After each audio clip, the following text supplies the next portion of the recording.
Queridos irmãos, a paz do Senhor. Amém. Graças a Deus, estamos aqui mais uma vez para cultuarmos ao Senhor. O Senhor já tem nos surpreendido desde quando saímos da nossa cama pela manhã. Me lembro que assim que eu cheguei, estava comentando com o pastor Felipe, veio um senhor lá de baixo, estava embriagado e muito nervoso, xingando, palavras bem pesadas. Eu estava descendo com a minha família, eu pedi para os meninos passar para cá com a Cátia. Vários vizinhos saíram olhando aquela cena e aquele homem veio ao meu encontro, xingando, perguntando quem queria sair no braço com ele. E quando ele chegou perto de mim, eu falei, bom dia. Ele me pediu desculpa. Eu peguei na mão dele, ele se derramou em lágrimas. Eu tentei ainda abordá-lo, falar mais algumas palavras, mas ele resistiu e foi embora. Que Deus o encontre e o liberte em nome de Jesus. Logo após a escola, tivemos o prazer de fazer uma visita. O pastor Felipe nos disse, e 2 jovens se entregaram ao Senhor de uma forma tão espontânea e maravilhosa que, ao expormos a palavra do Senhor, se nós tivéssemos um raio-x, poderíamos perceber aqueles corações se derretendo na presença de Deus. Foi muito lindo o que o Senhor fez.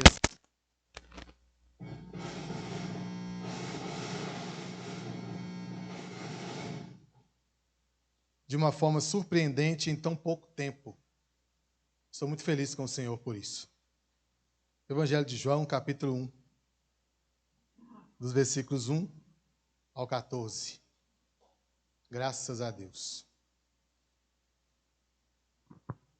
João, capítulo 1, do versículo 1 ao 14. Venho estudando esse texto já há alguns dias e quase que eu escrevi um livro. Espero poder compartilhar com os irmãos, no tempo que me resta, o que o Senhor colocou no meu coração.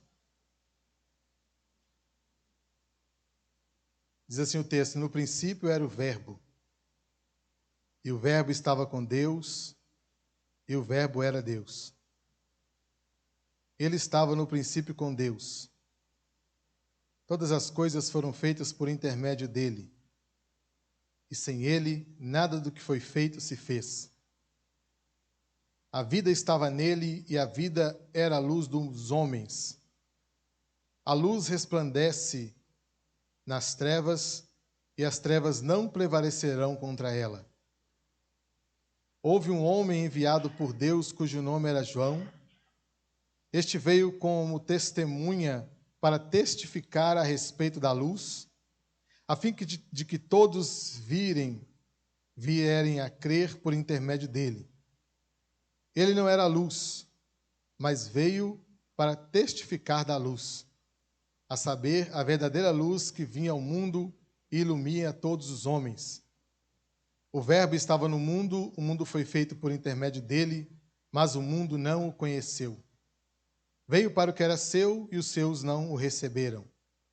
Mas todos quantos o receberam, deu-lhes o poder de serem feitos filhos de Deus, a saber, aos que creem no seu nome, os quais não nasceram do sangue, nem da vontade da carne, nem da vontade do homem, mas de Deus.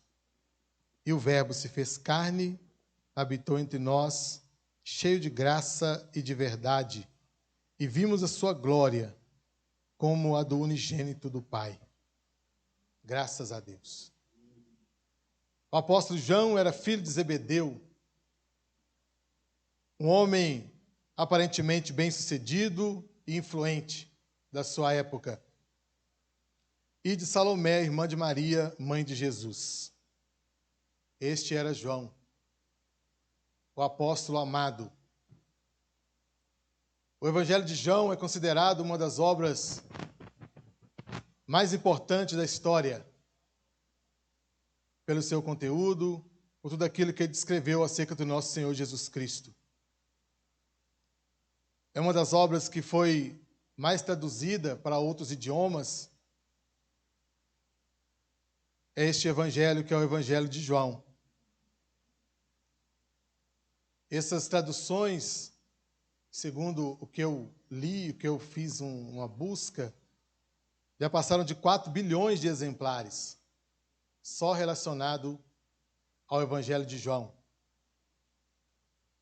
Esse evangelho ele foi escrito quando os demais evangelhos sinóticos, Mateus, Marcos e Lucas, já estavam circulando na igreja por mais de 20 anos. Então, João foi um dos últimos a escrever o evangelho. Então, os apóstolos, outros apóstolos que escreveram os outros evangelhos, eles já estavam mortos. A maioria deles, ou todos, através do martírio. Então, João veio escrever esse evangelho depois deste período, depois dos outros evangelistas.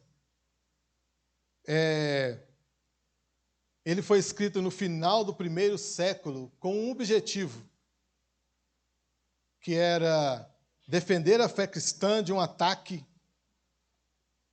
e de uma heresia que se levantava já no 1º século do cristianismo, que era o gnosticismo, que era uma fusão entre a fé judaica e a filosofia grega. Então, João ele vem escrevendo esse evangelho para jogar por terra essa tese que os gnósticos levantaram acerca de algumas coisas relacionadas à fé cristã e relacionado ao nosso Senhor Jesus Cristo. Os gregos acreditavam na imortalidade da alma, mas eles não acreditavam na ressurreição do corpo, porque eles acreditavam no que nós chamamos de dualismo. Então, eles acreditavam sim que a alma era imortal, mas não acreditavam na ressurreição do corpo. Para os gregos, a matéria, o nosso corpo, era essencialmente mau. Então, se o corpo é mau, não tem por que se preocupar com ele. E o espírito era essencialmente bom. Sendo assim, eles não acreditavam na criação, nem na encarnação e nem na ressurreição. Então, dizendo para os irmãos esse relato do contexto onde João estava inserido e como que João, por qual motivo ele escreveu esse evangelho, os irmãos vão conseguir entender de uma forma melhor quando vocês retornarem para ler o evangelho de João. Então, para os gregos, na cabeça deles, Jesus não poderia ser Deus e homem ao mesmo tempo, porque ele tinha um corpo físico, e como para eles a matéria era má, então Jesus não poderia ser 100% homem e 100% Deus. E ele não poderia, então, ser essencialmente bom. Se a matéria é má, então Jesus Cristo não poderia ser bom. E se ele não poderia ser bom, então ele não era Deus.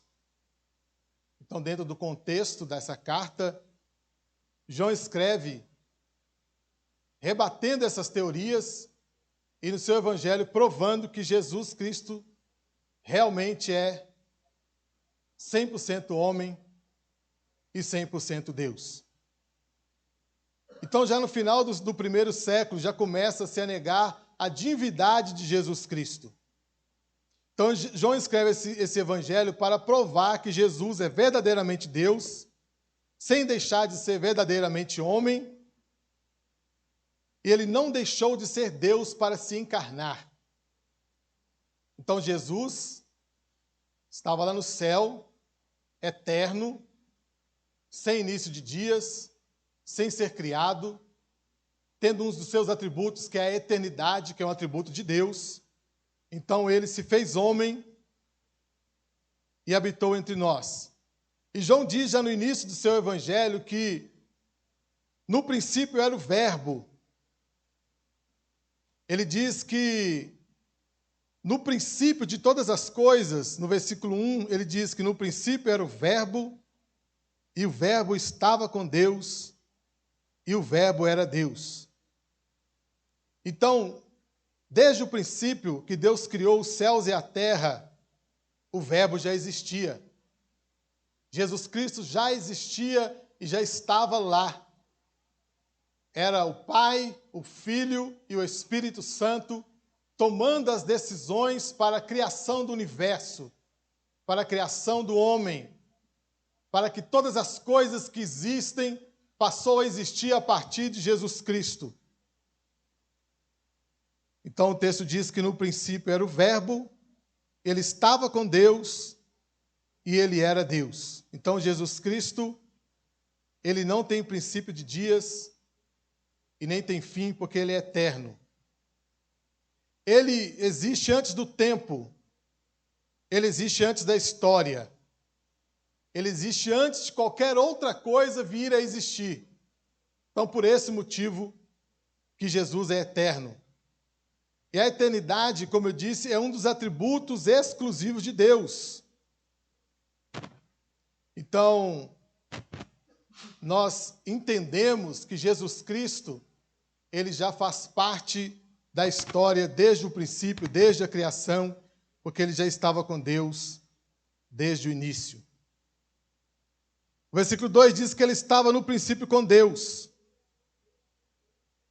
Este princípio fala de antes da formação de qualquer outra coisa, antes da existência de qualquer outra coisa, de qualquer outro ser, de qualquer outro objeto, de qualquer outra ideia que se tenha, Jesus já estava com Deus lá no céu. Todas as coisas foram feitas por intermédio dele, sem ele nada do que se foi feito se fez. Então, através de Jesus Cristo, que tudo que existe passou a existir. Porque ele era o Verbo, ele era a palavra, ele era o próprio Deus. Ele era o Verbo em ação, o Verbo agindo, o Verbo fazendo, o Verbo construindo, o Verbo transformando, o Verbo trazendo à existência aquilo que não existia. Esse era Jesus, já lá desde o início da criação, na eternidade. Então, a eternidade, para nós, é um pouco difícil de entender, porque a eternidade não se conta, a eternidade não tem princípio, não tem fim. Se nós tirássemos, talvez um dia de um ano, ele não seria mais um ano. Mas se nós tirássemos 1 milhão, 2 milhões, 3 bilhões de dias da eternidade, ela continuará sendo a eternidade. Porque a eternidade não tem início, a eternidade não tem fim. Logo, nós entendemos que a eternidade não é um tempo comum como nós entendemos, porque a eternidade é um atributo exclusivo de Deus. Somente Deus é eterno. Somente Deus é infinito. Somente Deus existe desde o princípio, sem ter princípio de dias e sem ter sido criado, sem ter sido formado por ninguém. Então, a eternidade é um atributo exclusivo de Deus. Então, se Jesus é eterno, então Jesus é Deus. Então, João vem escrevendo esse evangelho principalmente com esse intuito de rebater aquilo que os gnósticos pregavam naquela época, dizendo que Jesus não poderia ser 100% homem, 100% Deus. Então o Verbo estava com Deus. Ele estava face a face com Deus, ele estava do lado de Deus. Porque ele é um ser pessoal e ele estava ali com Deus desde a criação, desde a fundação do mundo. E o verso 4 diz que a vida estava nele, e a vida era a luz dos homens. Então, a partir de Jesus, a partir dele, que a vida veio a existir. Não tinha vida, a vida ainda não existia. A vida veio a existir a partir de Jesus, porque Deus é luz. Ele é consubstancial com o Pai. E João conclui dizendo que o Verbo era Deus, que não era inferior a Deus, não era parecido com Deus, não era uma sombra de Deus, mas ele é o próprio Deus. Jesus, sendo Verbo, ele era o próprio Deus que estava na Trindade desde o princípio da criação de todas as coisas. A vida estava nele e a vida era a luz dos homens. A luz resplandece nas trevas e as trevas não prevalecem contra ela. Então Jesus é a vida e Jesus é a luz. As trevas, por mais intensas que elas sejam, quando a luz chega, as trevas têm que ir embora. Então Jesus sendo a luz, onde Jesus chega, as trevas têm que ir embora. Onde Jesus chega, a tristeza tem que ir embora. Onde Jesus chega, a dor tem que ir embora. Onde Jesus chega, a falta de fé, a falta de esperança tem que ir embora, porque Jesus, ele é a própria luz. Ele não diz que ele é um tipo de luz, que ele é uma forma de luz, ele é a própria luz. Sendo ele a vida, ele produz vida e ele é a luz. E onde a luz chega, as trevas têm que ir embora. As trevas têm que se dissipar, ela não tem escolha. Por mais escura, por mais densa, por mais trevosa que seja a treva, quando a luz chega, ela tem que ir embora. E Jesus é a luz. Então, quando Jesus chega, todos os males têm que se dissipar. Eles têm que ir embora, porque Jesus, ele é a verdadeira luz. Então, Jesus, ele não é só superior aos anjos, pela sua natureza, mas ele tem os mesmos atributos do Pai e ele realiza as mesmas obras que o Pai realiza. Por esse motivo, ele é Deus.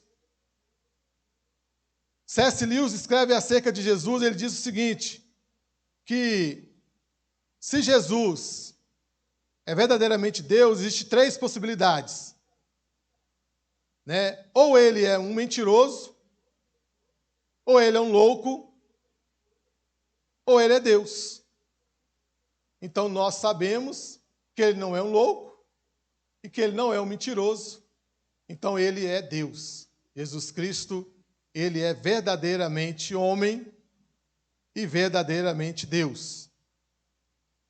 Sendo ele Deus, ele diz, pois quem vê a mim, vê o Pai. Porque ele e o Pai são um. Nós somos um. Então, o que nos resta em saber disso, que Jesus e o Pai são um, é fazer como Tomé e nos prostrar aos pés do Senhor e dizer, Senhor meu e Deus meu. Porque ele é Deus, ele é soberano, ele é criador, ele é autoexistente e ele é eterno. E louvado seja o nome do nosso Deus por isso. Então João, ele declara que o verbo é eterno, o verbo é pessoal e o verbo é divino. Então Deus, sendo eterno, sendo pessoal e sendo divino, ele tem poder para dissipar as trevas, ele tem poder para produzir vida, ele tem poder para trazer à existência aquilo que não existe. Ele tem poder para abrir portas onde não tem portas. Ele tem poder para curar enfermidades incuráveis. Ele tem poder para ir onde os médicos não podem alcançar. Ele tem poder para ir onde o homem não pode alcançar.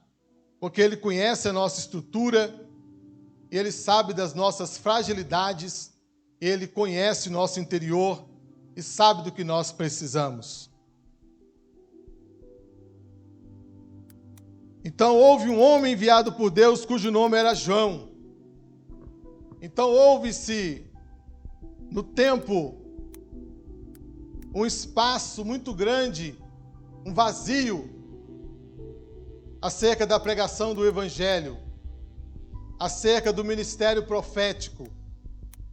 Houve-se um período de 400 anos onde havia festas, havia templos, havia pessoas adorando, mas não havia a palavra. E depois deste período, Deus levanta João. Agora João aparece pregando a palavra do Senhor. pregando e anunciando a vinda do Messias. Então o texto diz: houve um homem enviado por Deus, cujo nome era João. Este veio como testemunha para testificar acerca da luz. Enquanto João pregava, enquanto João anunciava, muitos questionavam quem era João. Seria ele Elias? Seria ele o próprio Messias? Seria ele o próprio Deus? Mas João, ele não teve nenhuma vaidade em querer tomar para si algo que não era dele. João, ele sabia que ele não era o verdadeiro Messias, que ele não era o verdadeiro Deus. Então ele diz: este veio como testemunha para testificar a respeito da luz, a fim de que todos vierem a crer por intermédio dele. Então João sabia que ele veio para testificar acerca de Jesus Cristo, que era a verdadeira luz. João sabia que ele não era a luz, mas ele veio para testificar acerca de Jesus Cristo, que era a verdadeira luz. Então João, ele é o precursor de Jesus. Ele veio anunciando o Salvador. Ele veio anunciando a luz. Ele disse que ele não era luz, mas ele veio para testificar da luz. A saber, a verdadeira luz, que vinda ao mundo, ilumina todo homem. Então Jesus, agora através de sendo anunciado por João, ele testifica ao mundo que Jesus Cristo é a luz do mundo. Que Jesus Cristo que viria, aquele ao qual, ao invés de João, que poderia talvez na vaidade querer dizer que sim, ele era o Messias, mas ele diz que não, que Jesus Cristo era aquele que viria e que iluminaria todo homem. Que Jesus Cristo era aquele ao qual ele, João, não seria nem digno de desatar as correias das suas sandálias. João diz que Jesus Cristo era aquele que batizaria com o Espírito Santo e com fogo. João diz, na simplicidade do seu evangelho, que ele era aquele que batizaria com água, que ele não era o Messias, mas aquele que era o Messias, que viria após ele, que era a luz dos homens, que era o dono da vida, ele sim batizaria os homens com o Espírito Santo. Então João diz que ele veio para testificar da luz, a luz que ilumina todos os homens. E é esta luz que nós precisamos divulgar para o mundo. Assim como João testificava da luz, assim como João testificava da vida, que Jesus era a vida, de que a vida estava nele e de que ele poderia trazer vida a todos os homens. Assim como João, nós também devemos testificar de Jesus Cristo, de que ele é a única luz que pode trazer clareza para este mundo. Continuarmos anunciando a verdadeira luz, que é Jesus. Ele diz mais no versículo 10, que o Verbo estava no mundo. O mundo foi feito por intermédio dele.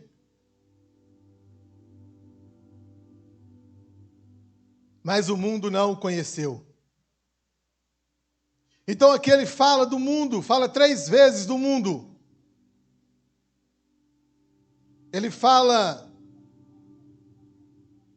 que mesmo ele vindo, sendo representado no Antigo Testamento de várias formas para o judeu, sendo representado na coluna de fogo, sendo representado na coluna de nuvem, sendo representado através do tabernáculo, através das festas e de várias outras formas, ainda assim os seus, quer os judeus, quer o povo de Israel, não conheceu, não receberam.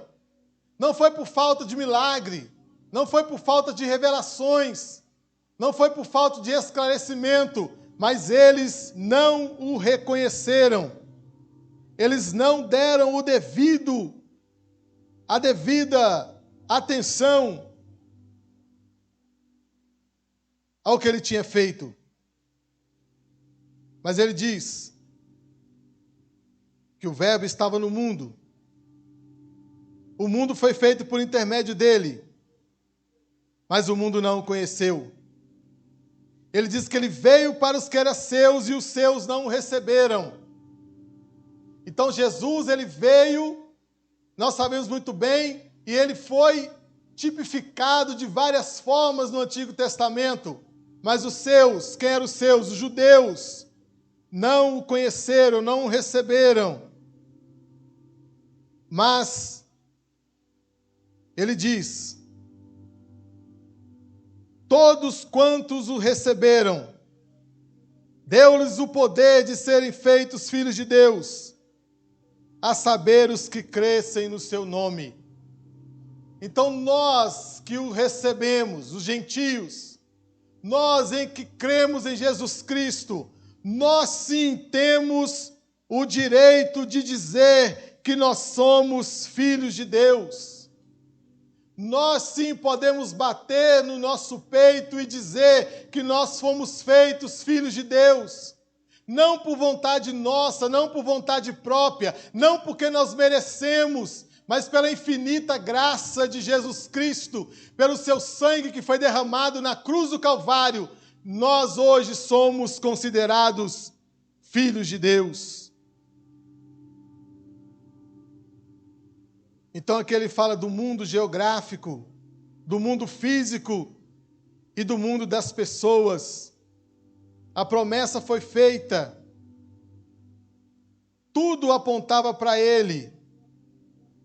A semente da mulher que viria, o cordeiro pascual, a nuvem, o fogo, a rocha, o maná. Então, se você olhar, várias formas que mostravam que a profecia iria se cumprir.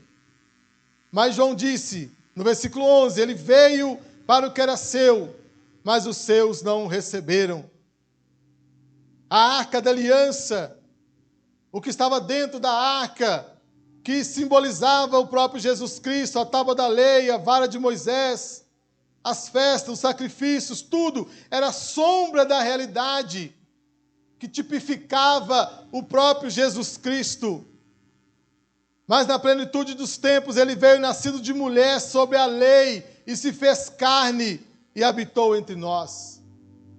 Ele curou, ele libertou, ele ressuscitou, mas os seus não o receberam. E muitas das vezes,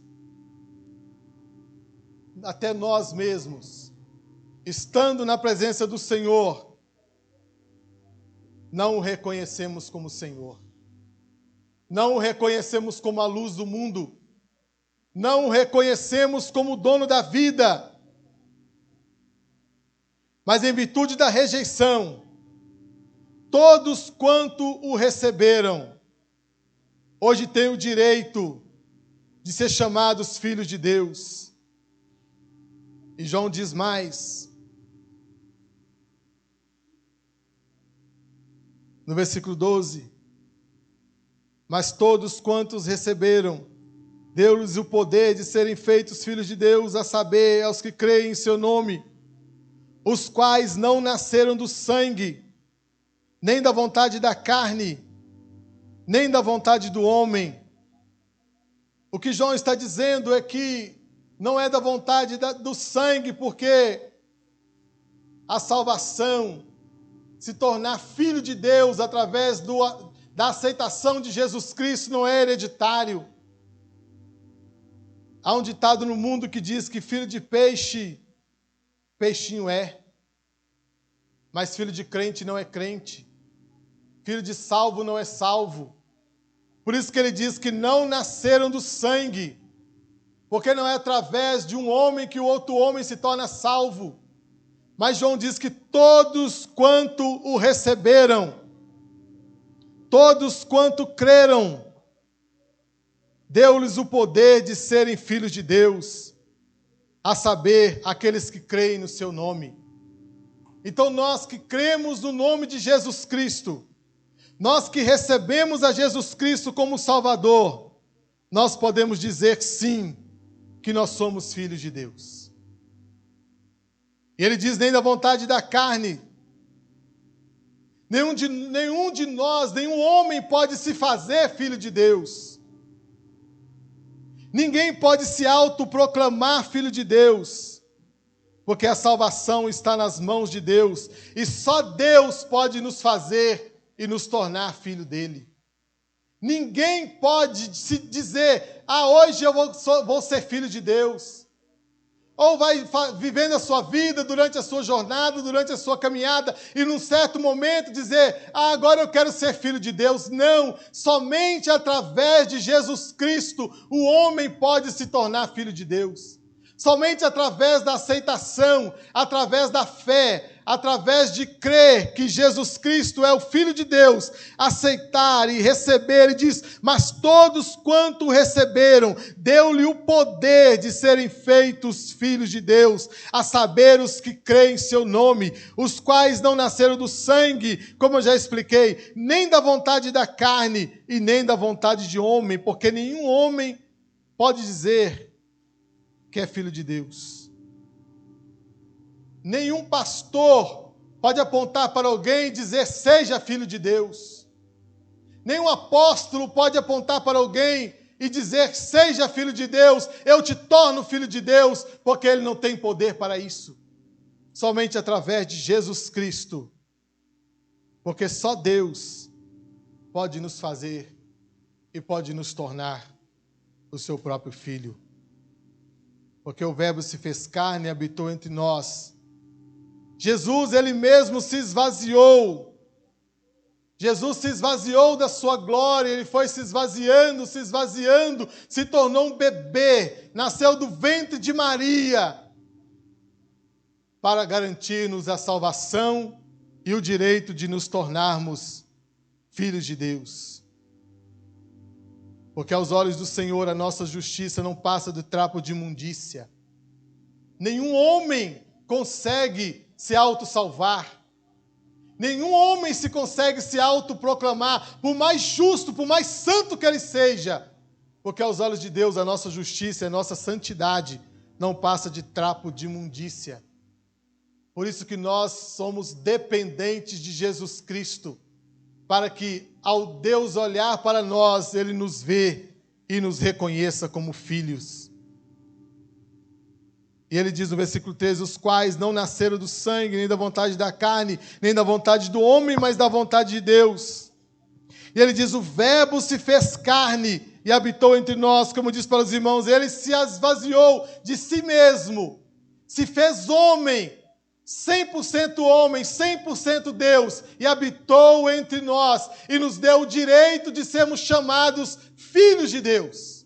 Agora nós temos o direito, porque Jesus nos garantiu esse direito de sermos chamados filhos de Deus. Cheio de graça e verdade. Habitou entre nós, cheio de graça. Ele não veio com um olhar punitivo. Ele não veio com um olhar de condenação, porque imagina se Jesus viesse para nos condenar, o que seria de nós? Mas a palavra diz que ele veio cheio de graça e de verdade, e habitou entre nós, e vimos a sua glória. A glória de Deus não fala de um atributo de Deus, não fala de algo individual de Deus, mas fala de todos os atributos, tudo que Deus tinha se juntou e formou a glória de Deus, que era refletida no nosso próprio Senhor e Salvador Jesus Cristo. Ele se fez homem, se diminuiu, se tornou um de nós, para entender como que nós nos sentiríamos. Tudo que nós sentimos, ele sentiu. Tudo que nós passamos, ele passou. Ele passou dor, ele passou fome, ele sentiu, ele chorou, ele sentiu aquela angústia ali na cruz. Tudo que você sente, ele sentiu. Tudo que nós passamos, ele passou. Ele se tornou um de nós. Ele se esvaziou da sua glória. nasceu do ventre de Maria, para nos dar o direito de sermos chamados filhos de Deus. Para que ao você se sentir cabisbaixo, ao você se sentir triste, ao você se sentir desanimado e dizendo, não dá mais, não quero mais, lembre-se disso, Jesus se esvaziou da sua glória, Ele se tornou um de nós, como nós, igual a nós, não deixando a sua deidade, sendo 100% homem, 100% Deus, fazendo e operando, você vai ver no resto do Evangelho, os mesmos milagres que Deus fazia, operando as mesmas coisas que Deus operou, provando para nós que Ele era sim 100% homem e 100% Deus, e nos garantindo o direito de nós sermos chamados filhos de Deus. Hoje nós temos o direito, esse direito, por causa do nosso Senhor e Salvador Jesus Cristo. E vimos a sua glória, a glória como do unigênito do Pai. Então Jesus Cristo, Ele é sim, aquele que existe desde o princípio. O verbo, a palavra ativa de Deus, que todas as coisas veio a existir através dele. A vida, Ele é a luz que dissipa as trevas. Ele é aquele que nos dá força, que nos garante a salvação, que nos garante a vitória. Mas esse mesmo Jesus, Ele veio, se esvaziou, morreu na cruz, nos garantiu a salvação, nos garantiu o direito de sermos chamados filhos de Deus. Mas Ele ressuscitou. Hoje Ele está à direita do Pai.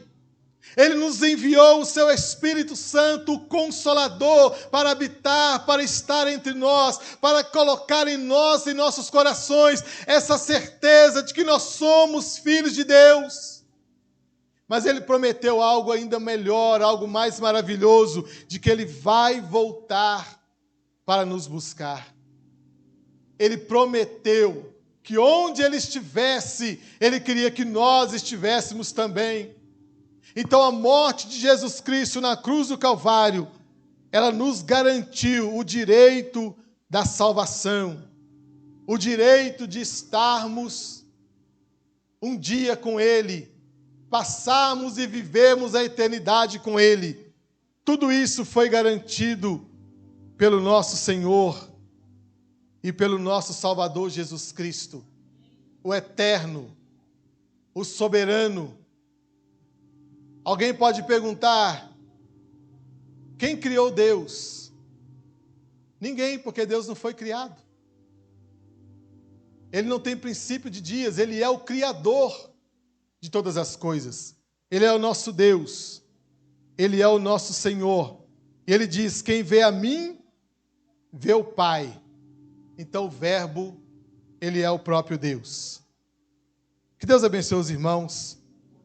Que essa palavra possa continuar falando no seu coração, em nome de Jesus.